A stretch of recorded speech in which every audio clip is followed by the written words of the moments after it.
All right, let's talk about Gladiator 2. And I think before I can really get too into Gladiator 2, I have to discuss my relationship with the first movie. And I actually have a bit of a unique relationship with that movie because, it came out in 2000, won the Academy Award, was this big thing. Obviously, I was 5 years old, so I did not see it in theaters. I saw this movie for the first time when I was, I think, around 12 or 13, around that age. It was on a Boy Scout trip. And the reason why I remember this is because I was not allowed to watch R-rated movies as a kid. My parents were very strict about that. That was one of the things that they were very strict on. So Gladiator was an exception. I was only able to see it because I was on the Boy Scout trip, and I was blown away by it. I thought it was amazing. I was like, I didn't realize movies could be this good. I thought it was fantastic. I then saw it again when I was like 21, and I wasn't as into it that time. I think in my head, I remembered all the cool like fight scenes and the tigers and all that stuff, and I think I wasn't ready for like really a dialogue heavy movie, which Gladiator 1 is. But with the new one coming out, I kind of figured, well, I haven't seen the first one since that time, since I was 21. That's 8 years ago. So I figured let's give it another watch, why don't we? So I decided to check it out again just this week, and I really enjoyed it again. So I'm back on really liking it. I thought there was a lot of good stuff, and I was interested in seeing where they were going to go with the sequel, because, I won't spoil the first movie, but obviously it's hard to make a sequel out of where it ends up, right? Of course, just looking at the marketing, you see it's essentially almost an entirely new cast. Not an entirely new cast. You still have Connie Nielsen, who was, Joaquin Phoenix's sister in the original. She's staying on to be in this movie. But other than that, it is essentially a completely new cast. So it is, in my head, I'm thinking, okay, this is going to be essentially a completely new story. And I don't want to spoil anything, but definitely this is a movie that is a continuation of the first Gladiator movie. Not just that, but I would say similar to like The Force Awakens, it is also almost a retelling of the first Gladiator movie. And I think the reasoning for that is this is something I thought of when I was watching the original Gladiators. I'm like, this is really good. This kind of like, and I was thinking like, why don't they do more Gladiator movies? Why is this such a rare thing? And when I was watching that movie, I kind of came to the conclusion of like, well, because this is already like the Gladiator movie. Like, what else do you really do with it? This is kind of the story to tell. In Gladiator 2, I think ultimately kind of has to make it somewhat a retelling of it, because how else do you make this into a story, right? But again, that's fine, right? That's what it is. So no going in. That's kind of what you're looking at. Does the film work? I would say yes. I think that this one, story-wise and character-wise, I think is nowhere near where the first one was. And again, it probably wasn't going to be, right? I mean, this is the issue of sequels, is people always say, why are so many sequels underwhelming? And it's like, well, it's hard to make one good movie, right? So like trying to make a second good movie after that, like most movies aren't as good as Gladiator. It's not necessarily the fault of Gladiator 2 for not being able to live up to that. Although again, since the plots are so similar, you kind of can't help but to compare the two movies, and it really does fall short in a lot of areas. One area it does not fall short, and I want to kind of start off with a major positive. I can't say start off, I'm 4 minutes into this review, but I want to bring up a major positive. The Gladiator fights are absolutely great, and this movie had to nail the Gladiator fights, right? If you don't nail the Gladiator fights, this is not a good movie, essentially. I mean, it's sort of like horror movies need to scare you, comedies need to make you laugh, Gladiator movies need to have good Gladiator fights, and there was specifically two. They're both in the trailer. One involving rhinos, one involving water. I thought they were both fantastic. I loved every second of them. So if that's your goal here, is you want to see some cool Gladiator fights, watch this movie. You can turn this review off right now and go check it out. It delivers on that, I think. I do think the plot, and really, I would say that the story is probably the main thing, because again, it's a pretty similar plot to the last one, but I think the story here is not quite as strong. And what that means is how the characters interact with the plot.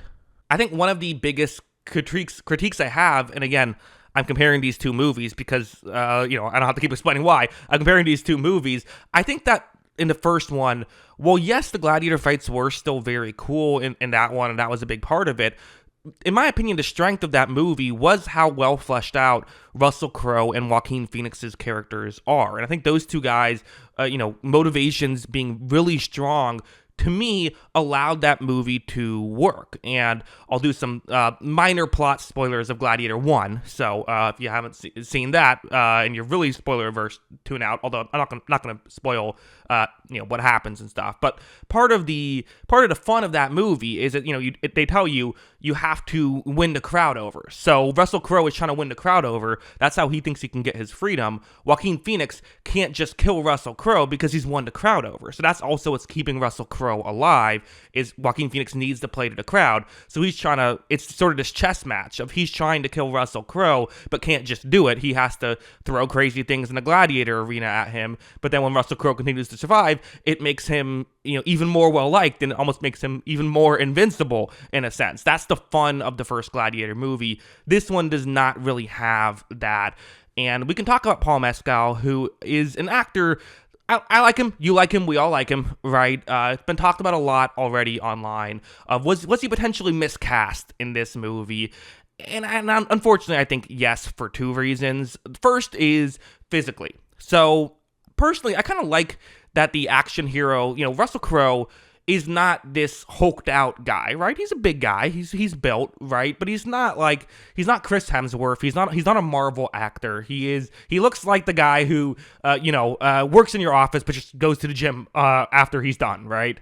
But part of his character was that he's a military general who is, really, smart with this stuff and is a fighter. He's a soldier. He's been doing this all his life. He's, very high up. So you assume he's a good fighter because of that. And you see him use his, incredible intellect to sort of outthink his opponents in the Gladiator arena.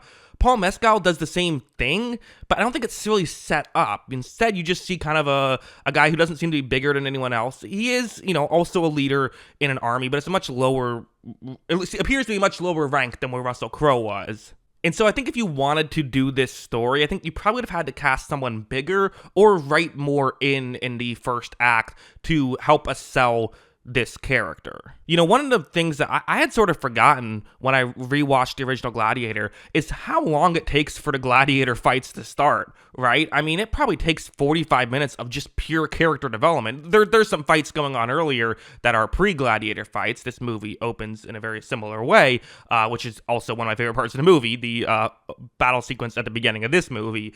But for the most part, the Gladiator 1 really takes its time in letting you know Russell Crowe's character, letting you really feel as though he is this ultimate badass. This movie kind of yada yadas that a little bit, and I think it's worse because of it.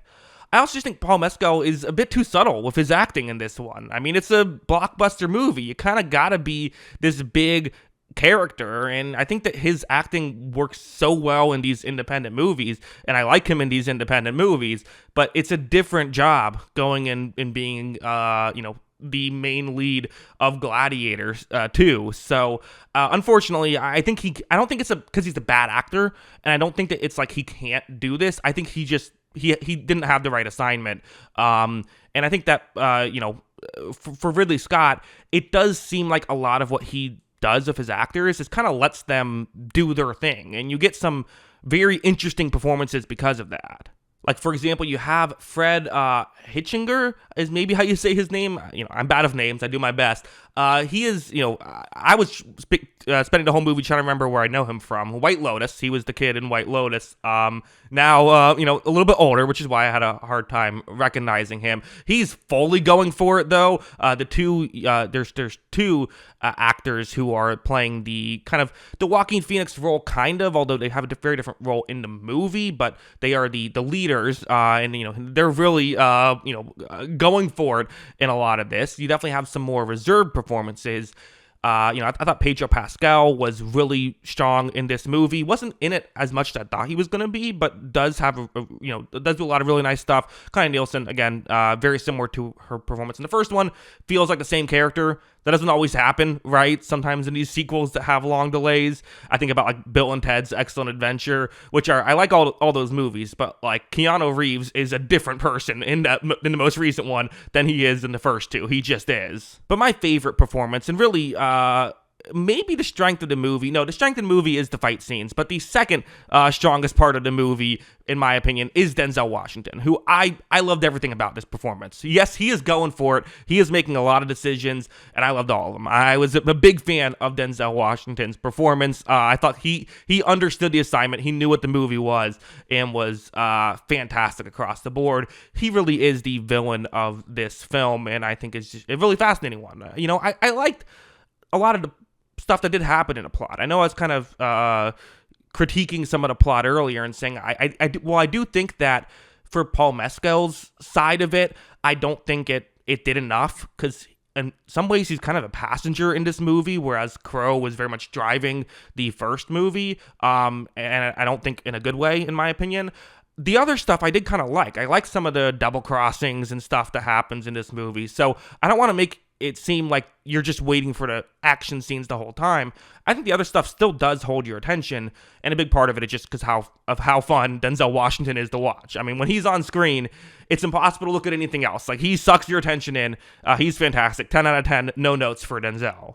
I'd also be remiss if I didn't mention the set designs and the overall costume designs and all that. I do think this is something that's going to get nominated for a lot of Oscars in those departments this year. Don't know if it's going to win any, because you got Dune 2 you got to compete with, but like, really good stuff there. I thought that was very cool. I very much, I gotta say, I enjoyed this movie. It is a flawed film, and we'll get into spoilers where I can really get into some details, get more into the nitty-gritty about why I didn't love all of this movie, and really why I just think it doesn't hold up compared to the first one.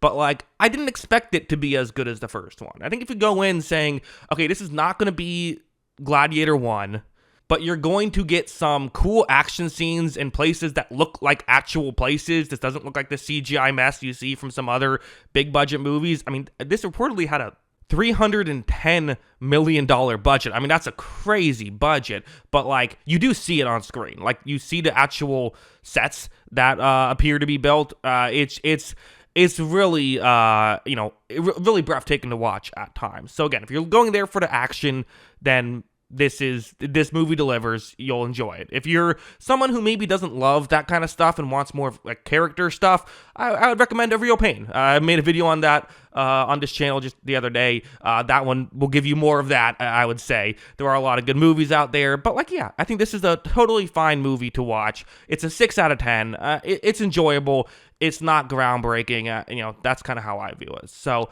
let's get into spoilers, and I will talk about the main differences that I have with the, why I think this one maybe doesn't work as well as the original. So, okay, spoiler warning here. 3, 2, 1. If you're still watching, that means you're okay with being spoiled or have already seen the movie.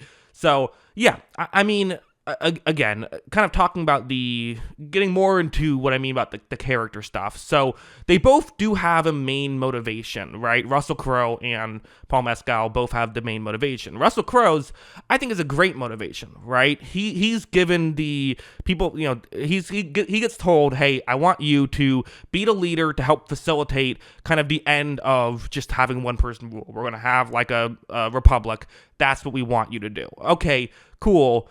And then Joaquin Phoenix obviously doesn't want that, because he's the son of the, he feels as though he should be the emperor next, and also he's, has some daddy issues, so he decides to kill Russell Crowe and his family. Russell Crowe survives, his family does not, and that's like all the motivation you need. I mean, like, he definitely, the way I view that movie is Russell Crowe's kind of a broken man. Like, he doesn't even care about living at this point. His family's dead, and we learn in that beginning part of the movie, all he really wants to do is spend time with his family. So now that that's done, he's just like, I just want to kill Joaquin Phoenix, and then I'm out, then I'm good.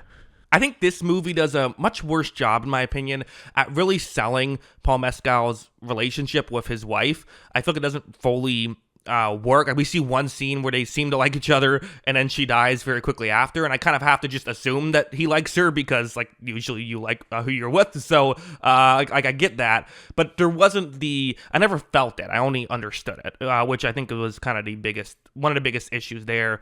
And then also, it's like, he doesn't really have a clear villain, right? Because Joaquin Phoenix to Russell Crowe was just like, he did something horrible to him. Like, that was like a clear, like, act of like malice. It's not malice, but like, he thought he had to do it, but like, it was a clear bad thing to do, right? Like in this one, like again, I get Paul Mescal's upset, but like it was just a war. Like she died in a war, and so he then is angry at Pedro Pascal, but it just doesn't fully feel the same, because even when like Denzel Washington's like, who are you mad at, he's like, the whole Roman army. It's like, and Denzel Washington's like, be more specific. And then he goes, I guess like that Pedro Pascal guy, he kind of sucks. Like it didn't really feel it didn't feel like the same energy. It was enough to make the film work, but that's kind of all it was. And I would also say that like once we get to that next part where, again, so much of the first movie is like, I think Crow kind of realizes like why it matters to like, give these people hope, right? Like that's part of what he learns throughout the movie. Here, you do see kind of a similar arc of like, Mescal kind of figures out like, oh, we should care about these people. It just doesn't really, it kind of rings a lot more hollow and doesn't, I don't think, again, I don't really feel it. It kind of just feels like you're checking things off of a character arc checklist for me. So essentially, my main review of this movie is like everything except for the main character was pretty good, which is like weirdly it's still a pretty good movie. The action scene's very fun. I'll probably, once this gets on streaming, I could easily see myself like just throwing one of those battles on when I'm like editing or something. Like it's very fun that way. And I think it's definitely worth a watch. It's just not, in my opinion, a flawless film. So yeah, those are my thoughts. I'm sure I have more, but we can just end it here. I feel like I covered everything I wanted to cover. So yeah, that is my thoughts on Gladiator 2. Thanks for watching to the end of the video. I do appreciate it. If you want to follow me on Letterboxd, you can. My Letterboxd is Jackson Kruger. Should have some more film reviews coming out in the next couple days as well. Been having fun uploading on this channel, so hope you guys enjoy these videos. But yeah, those are my thoughts. What are yours? Let me know on the comments below. Let me know on the comments. Let me know in the comments below.